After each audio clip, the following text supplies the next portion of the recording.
Pertama, kita membahas terlebih dahulu tentang masalah gaji.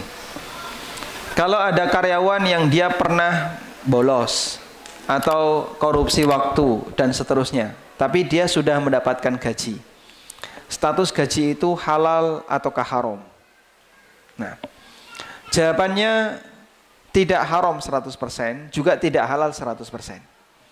Sehingga dia harus menghitung berapa persen gaji itu yang bukan haknya.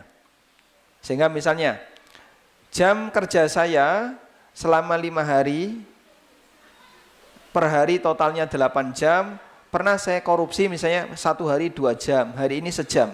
Anda total. Setelah diakumulasi dalam waktu 1 bulan, gaji Anda misalnya 3 juta. Oh, berarti dari 3 juta ini yang bukan hak saya 300.000, 10%-nya. Karena 10% dari jam kerja kita kurangi. Berarti yang 10% dari gaji itu bukan hak kita.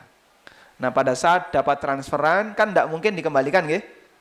3 juta ya utuh 3 juta. Dan sistem tidak melayani pengembalian. Sehingga Anda nggak bisa lapor ke atasan, Pak, ini tak susui ya Pak, tolong hatus. Karena kemarin saya sudah korupsi waktu 10%. Sistem tidak melayani itu. Terus gimana? Nilai 300 itu adalah hak negara kalau statusnya sebagai ASN. Kalau dia karyawan swasta berarti hak perusahaan. Selanjutnya dia kembalikan dengan cara apapun yang bisa dia lakukan. Kalau negara Pak, kan tidak bisa. Kalau negara, kembalikan ke negara. Bagaimana cara mengembalikan ke negara? Jamaah yang dimakan Allah, semua fasilitas umum itu menjadi tanggung jawab negara. Jalan, selokan, kemudian perkantoran, dan seterusnya. Itu adalah fasilitas negara.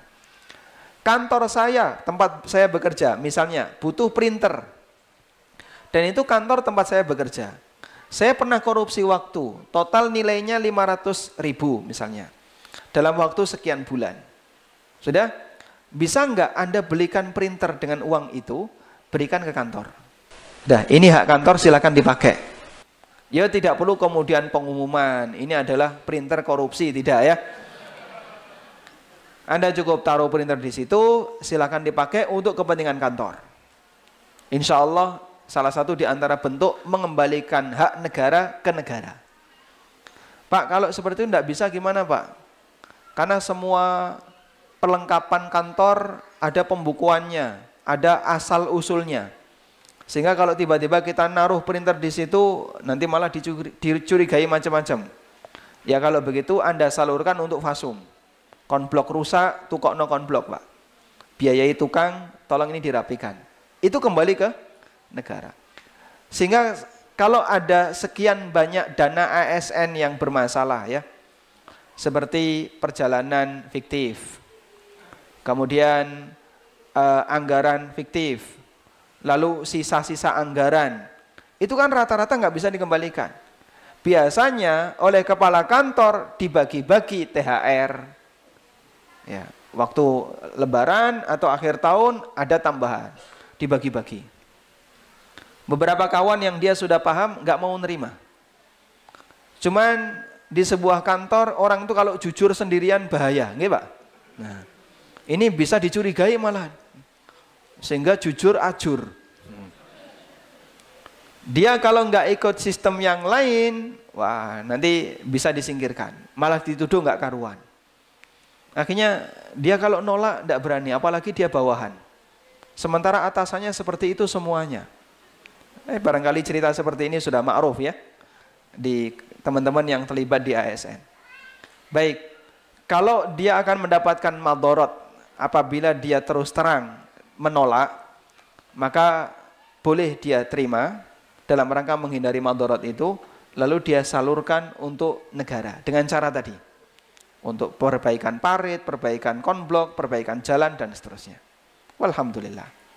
Nah, dan saya berharap ya, seperti ini bisa menjadi gerakan baru bagi para ASN. Karena kita sedang mencoba mendekati para aparatur negara, terutama. Kerugian korupsi negara itu Masya Allah, gedenya luar biasa. Dan berita tentang itu sudah cukup ma'ruf. Kita sudah sering membacanya.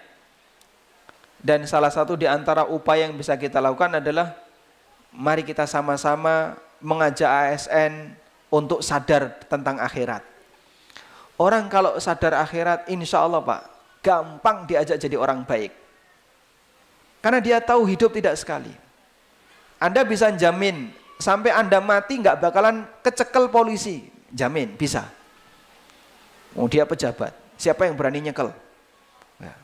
Dia punya banyak undang-undang pelapis, pengaman. Sehingga bisa jadi dia mengambil hak negara, tapi dia aman sampai dia mati. Bahkan bisa jadi dia adalah orang yang membuat undang-undang itu. Dia aman sampai mati. Ya, tapi hidup tidak sekali. Anda bisa aman ketika di dunia. Namun Allah tidak akan pernah melupakan kezaliman. Salah seorang teman cerita seperti ini. Ini teman badminton ya. Jadi teman saya punya teman badminton. Saya bukan atlet badminton, bukan ya. Teman saya itu cerita, dia punya kawan teman badminton baru saja pensiun. Terus beli Pajero. Nah, ditanya, "Loh Pak, mobilnya anyar ya Pak ya?" "Alhamdulillah Mas, ge iso tuku." "Lah kok gak get mbiyen Pak? Kok enggak sejak dulu beli Pajero?" "Rawani Mas. Enggak berani. Selama dia masih aktif kerja, berstatus sebagai aparat, enggak berani Pak beli mobil mewah itu, enggak berani." Kenapa? Karena dia takut diaudit. Ini duit asalnya dari mana? Kenapa kok kamu bisa beli ini? Asalnya dari mana? Kemudian penyalurannya untuk apa? Dia takut itu. Subhanallah. Coba kalau dia mati sebelum pensiun, Pak. Andaikan dia kumpulkan duit untuk beli Pajero itu dari hasil yang haram, sampai di akhir penghujung dia belum bisa menikmati, mati. Wong rencana dia baru bisa beli setelah pensiun. Sebelum pensiun dia mati. Yang menikmati anaknya, yang nanggung dosa dia. Subhanallah. Dan kasus seperti ini ternyata cukup banyak. Makanya banyak di antara mereka ketika membeli aset itu atas nama tonggone, ini atas nama koncone, tuku neng kono neng kono neng kono neng ado, nggak bisa menikmati, cuman bisa mengumpulkan. Kenapa harus takut? Kalau emang itu uang halal, terus terang. Bukti kalau itu uang panas, duit masalah, duit demit, hilang dimangan, ya, jin, ya. Makanya dia ketakutan kayak gitu. Gimana dia bisa menikmati hidupnya? Semuanya serba penuh dengan ketakutan. Arab tuku iki wedi, perjalanan ke luar negeri takut dia. Sampai umroh kadang ada yang takut. Khawatir nanti tidak diaudit. Subhanallah. Inilah kalau kemudian kehidupan tidak terukur tuh kayak gini, Pak. Makanya jangan dikira kekayaan yang mereka punya melimpah, itu mereka bisa nikmati semuanya. Ada pejabat yang dia dekem di penjara, rumahnya mewah, dinikmati orang lain. Tapi dia di penjara. Dan ini tidak ketahuan, tidak disita oleh negara. Karena atas nama orang lain. Baik, cerita seperti itu barangkali Anda sudah sering mendengarnya. Tapi kita ingin sekali lagi mempertegas, apa manfaatnya seperti ini dikumpulkan? Gopo, mengumpul no, tapi tidak bisa menikmati sengsara ning akhirat. Orang kalau sadar seperti ini, maka sekali lagi, ingatkan mereka kepada akhirat, insya Allah mudah untuk diajak jadi orang baik.